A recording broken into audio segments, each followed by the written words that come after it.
Hello students, good morning all of you. आज सभी छात्रों का आज की आपकी ऑनलाइन एजुकेशन की कक्षा में स्वागत है। प्रिय छात्रों, हम कर रहे हैं 11th क्लास की इकोनॉमिक्स का चैप्टर नंबर 4, उद्योग की विशेषताएं, समस्याएं और नीतियां। और जैसे कि आपको याद है कि हमने पिछली वीडियोज में आपके वो कृषि से संबंधित विशेषताएं, समस्या और नीतियां बताई थी। भारत 15 अगस्त 1947 से आजाद हुआ तो हमें पिछड़ी अर्थव्यवस्था मिली थी और इस से निकलने के लिए, देश के विकास करने के लिए हमारे देश में प्रथम पंचवर्षीय योजना जो 1951 में बनाई गई थी, उसमें बेसिक कृषि को आधार मान करके कृषि की योजनाओं पर विशेष ध्यान दिया गया था। लेकिन किसी भी देश के संपूर्ण विकास के लिए सिर्फ कृषि पर आधारित विकास से विकास संभव नहीं पाता, उसके लिए हम उद्योगों पर भी ध्यान देना पड़ता है, क्योंकि उन्नत कृषि के लिए भी औजारों की आवश्यकता होती है, अच्छे बीजों की आवश्यकता है, उस सब के लिए उद्योग की भी बहुत बड़ी महत्वता होती है। तो इसलिए उद्योग के लिए तो आज का हमारा चैप्टर जो रहेगा वो रहेगा, हम उद्योग के बारे में पढ़ेंगे कि उद्योग है वो हमारे लिए क्यों महत्वपूर्ण है, क्या इसके बारे में हम बात करते हैं कि औद्योगिक व्यापक रूप से आर्थिक विकास के लिए जीवन स्तर उठाने की कुंजी माना जाता है। तो हम सभी देश जिस देवता की पूजा करते हैं वह देवता औद्योगिकरण है, वह देवता मशीन, वह देवता अधिक उत्पादन और प्राकृतिक शक्ति और संसाधनों का अधिक से अधिक लाभ के उद्देश्य से करता है। क्योंकि इसकी इसलिए हमें जरूरत है, क्योंकि चाहे किसी देश में कितने भी प्राकृतिक संसाधन हो, उनका सही यूटिलाइज उद्योग के बिना नहीं किया जा सकता पूर्ण मशीन के कारण। तो इसीलिए कुछ देश जो यूरोप के देश है, हम लोगों से आगे प्राकृतिक संसाधन न होते हुए भी हमसे आगे ज्यादा क्यों है, उसका विशेष कारण यह रहा कि वे औद्योगिकरण में सबसे आगे हैं। तो प्रिय छात्रों, यदि हमें अपना जीवन स्तर ऊंचा उठाना है, देश का विकास करना है, तो उसके लिए उद्योगों का बड़ा महत्व है। तो आज हम बात करते हैं उद्योगों के महत्व के बारे में, औद्योगिक विकास का महत्व।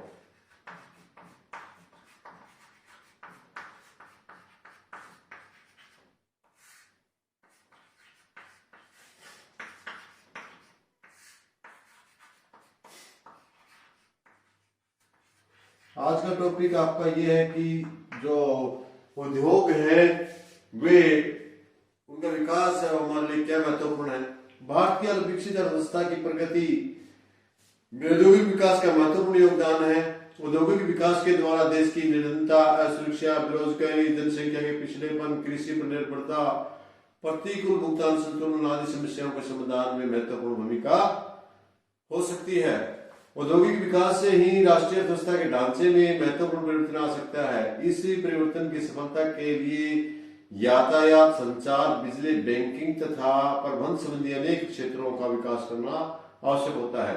इसके साथ ही औद्योगिक विकास के फलस्वरूप सामाजिक मूल्यों, तौर तरीकों में आवश्यक परिवर्तन लाने, शिक्षा, स्वास्थ्य की व्यवस्था करने, शहरीकरण में विशेष सहायता मिलती है। इस प्रकार व्यक्ति और समाज दोनों के विकास में उद्योग बड़े महत्वपूर्ण होते हैं और दोनों का जीवन स्तर ऊंचा उठाने में उद्योग की विशेष महत्व देते हैं।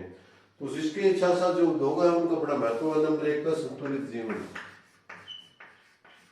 संतुलित विकास।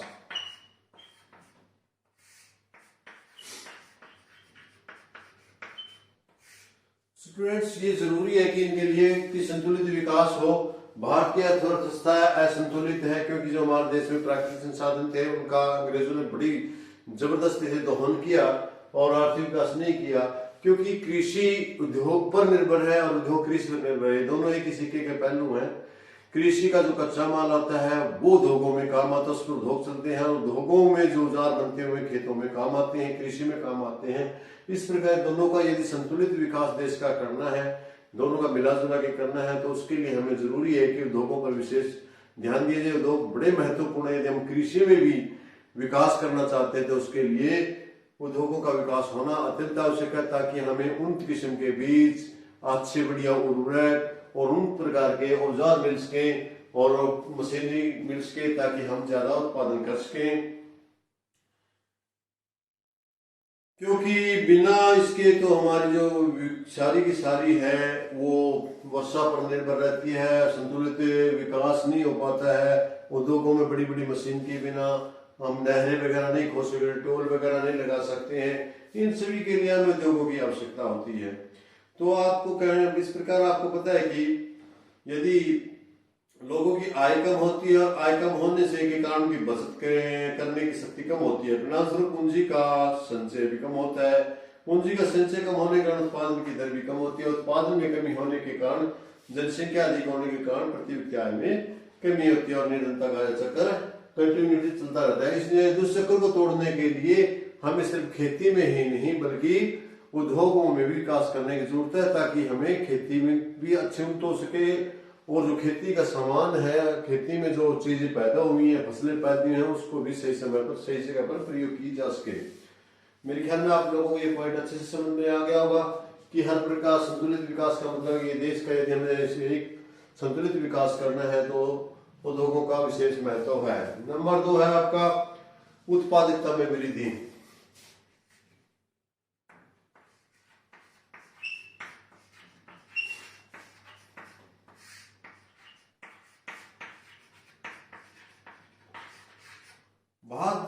जैसे विशाल देश के लिए खाद्य उत्पादकता या अन्य उत्पादकता या उनके मनुष्यों के रहने सहने के लिए जरूरत की वस्तुओं का अधिक से उत्पादन करना बहुत जरूरी है। और अधिक उत्पादन करने के लिए जरूरी है कि वहाँ उद्योगों के बिना हम इतने बड़े देश में जो बढ़ती हुई जनसंख्या है उनके लिए पहनने के लिए वस्त्र, रहने के लिए, उनका जीवन स्तर के लिए वो आवश्यक जीवन की उपभोग वस्तुएं, कृषि के साथ साथ उनको जो खेत में काम करें उसके लिए औजार, सभी से भी हम कहाँ से मिलेंगे? उद्योगों से ही तो मिलेंगे।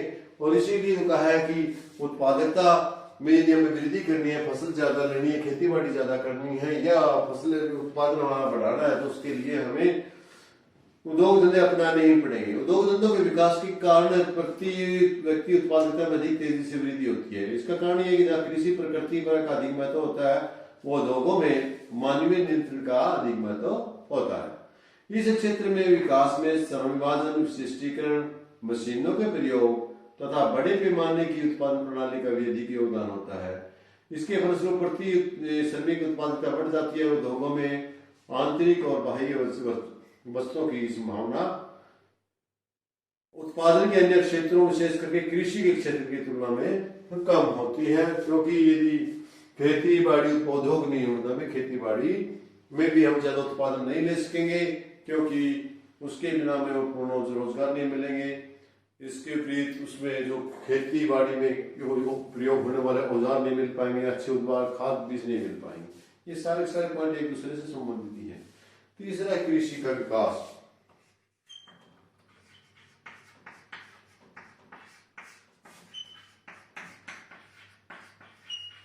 प्रिय छात्रों, जैसे कि मैंने पहले बताया है कि जो कृषि और उद्योग है वे एक दूसरे के पूरक हैं, एक दूसरे के एक ही सिक्के के दो पहलू हैं, एक दूसरे पर डिपेंड करते हैं। क्यों? वे एक के बिना दूसरे को महत्व नहीं है। यदि हम कृषि का विकास करना है तो भी उद्योगों का विकास बहुत महत्व है। यदि उद्योग नहीं होंगे तो कृषि के लिए, जैसे ऑलरेडी मैं पहले बता चुका हूँ, बहुत से औजार है, मशीनरी है, वो हमें प्राप्त नहीं हो पाएंगी। और जो खेत में हमारा सामान माल तैयार हुआ है, फसल तैयार हुई है, उत्पादन जो हमने खेत में किया उसको भी उद्योगों के जरिए लोगों तक पहुंचाना, उसका सामान तैयार करना उद्योगों का जरूरी है। ये कहने का मतलब टोटली बात यह है कि जो उद्योग है और कृषि है वे एक दूसरे के पूर्वक है, जो एक दूसरे के ऊपर डिपेंड करते हैं। हरित क्रांति की सफलता भी इसी बात पर डिपेंड थी कि उद्योग आए थे। तीसरे राष्ट्रीय आय में वृद्धि, चौथा राष्ट्रीय आय में वृद्धि।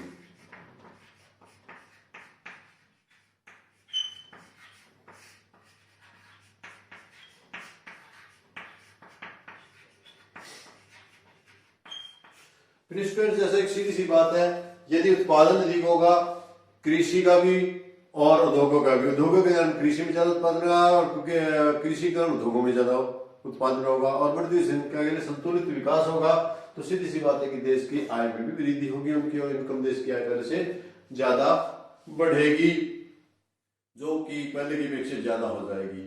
उद्योगों के कारण कई प्रकार के कृषि पदार्थों के मूल्य में भी वृद्धि हो जाती है, जिसके कारण हमारा देश संसार के औद्योगिक देशों जैसे अमेरिका, जापान आदि की राष्ट्रीय कृषि प्रधान देशों की तुलना में बहुत अधिक है, क्योंकि भारत में भी उतने उन्नत किस्म के बिना उद्योगों के उन्नत किस्म के साधन नहीं उपलब्ध हो पाते, जिसके परिणाम कृषि पिछड़ी भी रहते। कृषि को उन्नत बनाने के लिए, राष्ट्रीय बढ़ाने के लिए इनका बड़ा महत्व है। इसका रोजगार में वृद्धि,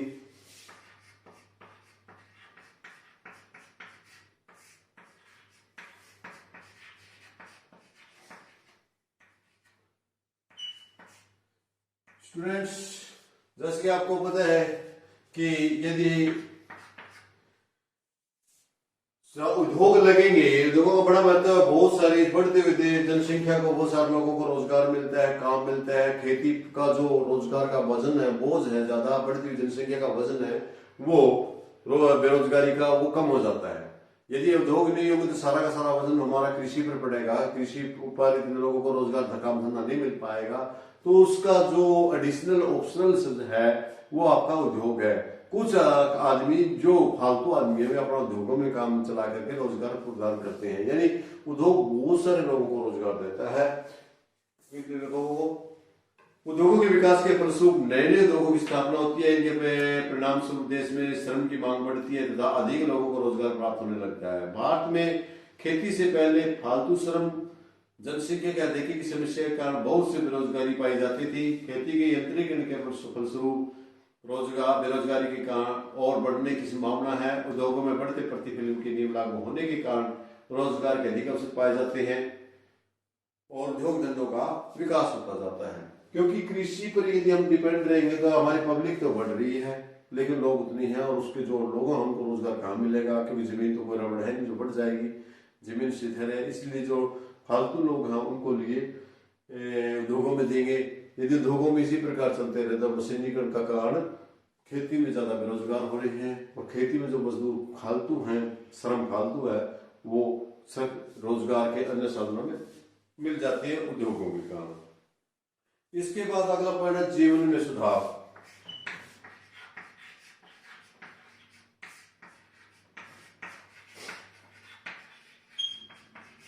ये सारे के सारे पॉइंट एक दूसरे से जुड़े हुए हैं। यदि देश में उद्योग होंगे तो लोगों को रोजगार मिलेगा, रोजगार मिलेगा तो लोगों की आय बढ़ेगी, आय बढ़ेगी तो उनका जीवन सुधरेगा और राष्ट्र की आय में वृद्धि भी, राष्ट्र की वृद्धि होगी, सारे देश का ही जीवन सुधरेगा। सारे देश का आय है, स्टैंडर्ड लाइफ स्टैंडर्ड है वो ऊंचा हो जाएगा।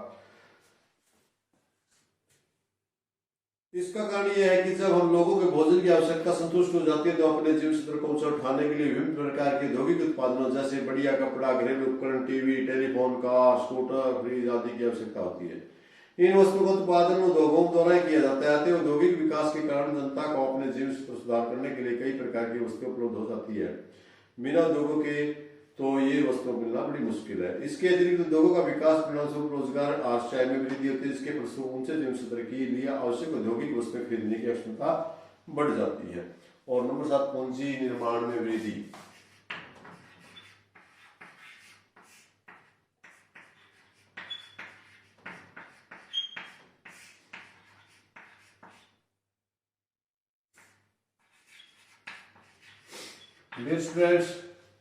जैसे लोगों की आय बढ़ेगी, उनका जीवन स्तर बढ़ेगा, उन लोगों को खाने पीने की जरूरत है, आवश्यकता है पूरी होगी तो उनके पास बचत आएगी और बचत आएगी तो वो अपने बचे हुए पैसे को आप इन्वेस्टमेंट करेंगे, अपनी आय बढ़ाने के लिए ज्यादा प्रयोग करेंगे और जिसके कारण पूंजी में भी बचत के कारण पूंजी निर्माण में भी वृद्धि होगी।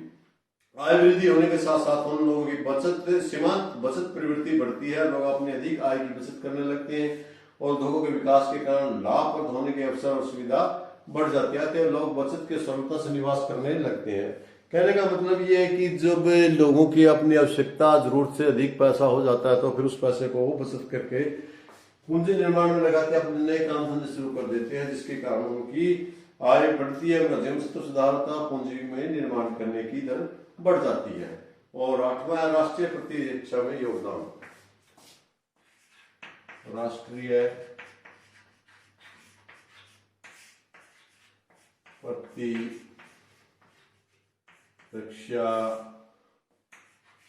में योगदान, जिसमें सीधा सा पता है कि आज की बढ़ती दुनिया में एक देश दूसरे देश पर आक्रमण कर रहा है, आक्रमणों से बचने के लिए नए नए हथियार, नए नए औजार, नए नए की वो जरूरत पड़ती है और उसमें सब कहाँ से मिलेंगे? वो उद्योगों से ही मिलेंगे और उद्योग इसमें अपनी एक अहम भूमिका निभाते हैं, क्योंकि आधुनिक युग में देश की प्रतिरक्षा के लिए विभिन्न प्रकार के उन हथियारों, टैंकों, हवाई जहाजों, जलपोतों, हेलीकॉप्टरों आदि की आवश्यकता होती है। इनके उत्पादन के लिए देश में उद्योगों का होना बड़ा जरूरी है। युद्ध सामग्री के लिए विदेशों पर निर्भर रहना देश की सुरक्षा के लिए खतरनाक है, हानिकारक हो सकता है। युद्ध के समय विदेशों से युद्ध सामग्री मंगवाना कठिन हो जाता है। इसलिए देश की सुरक्षा के लिए जरूरी है कि युद्ध सामग्री का उत्पादन करने वाले उद्योग देश में स्थापित किए जाए। इसलिए हमारे लिए उद्योग बड़े महत्वपूर्ण है। और अगला पॉइंट अपन निर्यात प्रोत्साहन, आयात निर्यात प्रोत्साहन।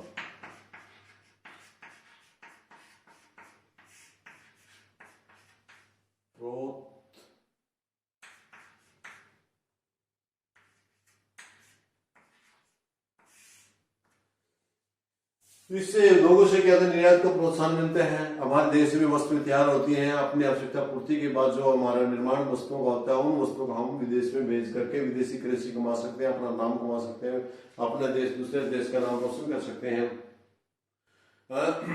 निर्यात के लिए आवश्यक देश है कि देश के निर्यातों की मात्रा और मूल्य में वृद्धि हो। कृषि वस्तुओं का निर्यात एक सीमा तक ही किया जा सकता है, उनसे संबंधित व्यापार की शर्तें देश के अनुकूल नहीं होती। अतः निर्यात प्रोत्साहन के लिए विभिन्न प्रकार के औद्योगिक वस्तुओं का कुशलता और सस्ता उत्पादन होना आवश्यक होता है। बाहर से देश के लिए जहाँ पूंजी की तुलना में श्रम सस्ता है, ऐसे उद्योगों के उत्पादन में निर्यात के अधिक अवसर हैं जो श्रम प्रधान है। इन उद्योगों का उत्पादन होने से सस्ता होने के कारण विदेशों में अधिक मात्रा में बेचा जा सकता है। हमारे देश की जहाँ बड़ी प्रोत्साहन मिलता है। और इसके साथ 10वां आयात प्रतिस्थापन।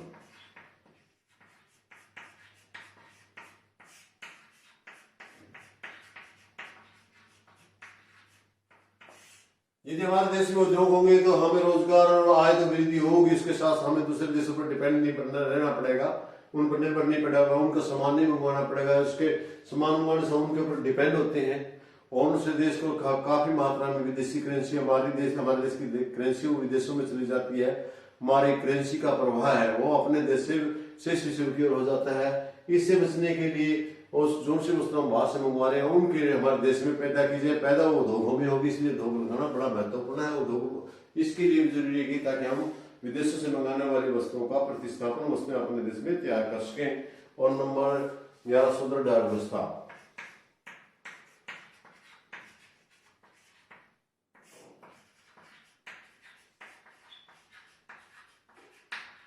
यदि आपने सफल और अच्छी अर्थव्यवस्था बनानी है, देश को सफल बनाना है, विकासशील बनाना है, तो उसके लिए सुदृढ़ अर्थव्यवस्था बनाने के लिए उद्योग बनाने बहुत महत्वपूर्ण है। उद्योग होने बहुत जरूरी है। भारतीय अर्थव्यवस्था को सुदृढ़ बनाने के लिए औद्योगिक विकास का महत्वपूर्ण योगदान है। औद्योगिक विकास द्वारा हमें कुछ प्रकार की प्राकृतिक साधन जैसे पेट्रोल, खनिज, गैस, जल आदि का उचित प्रयोग कर सकते हैं। अनावश्यक प्रयोग से बचा जा सकता है। पेट्रोल को जमीन से या समुद्र से निकाल कर साफ करके मशीनों के लिए या यंत्रों के लिए चाहिए उद्योगों से प्राप्त होते हैं। इस प्रकार पानी और कोयले से बिजली से चलने वाले साधनों और यंत्रों की पूर्ति उद्योगों द्वारा ही की जाती है। पूंजीगत पदार्थ, मशीन, यंत्र आदि उत्पादन करने वाले साधनों का विकास प्रत्येक अर्थव्यवस्था के तेज गति से आर्थिक विकास के लिए बड़ा जरूरी है और उसके द्वारा विभिन्न पहलुओं अधिक मात्रा में कम कीमत पर उत्पादन संभव हो सकता है। आर्थिक संरचना जैसे कि हमारे विकास के लिए बहुत जरूरी है, सड़कें हैं और जो बेसिक अर्थव्यवस्था है वो सारी चीजें मनुष्य की आवश्यकता के लिए, लोगों के लिए, वो सारी की सारी हमें सुदृढ़ व्यवस्था करने के लिए उन सब के लिए हमारे उद्योगों का होना आवश्यक है, ताकि जो वस्तुएं हमें जरूरत है अपनी अर्थव्यवस्था को मजबूत बनाने के लिए सारी की सारी अर्थव्यवस्था उद्योग से ही होते हैं। इस प्रकार आप देख सकते हैं कि एक बड़ी अर्थव्यवस्था के लिए बहुत ज्यादा आर्थिक संरचना के विकास के लिए तो उद्योगों का बड़ा महत्वपूर्ण है। और इसके साथ है अगला है आपका मानव पूंजी का विकास।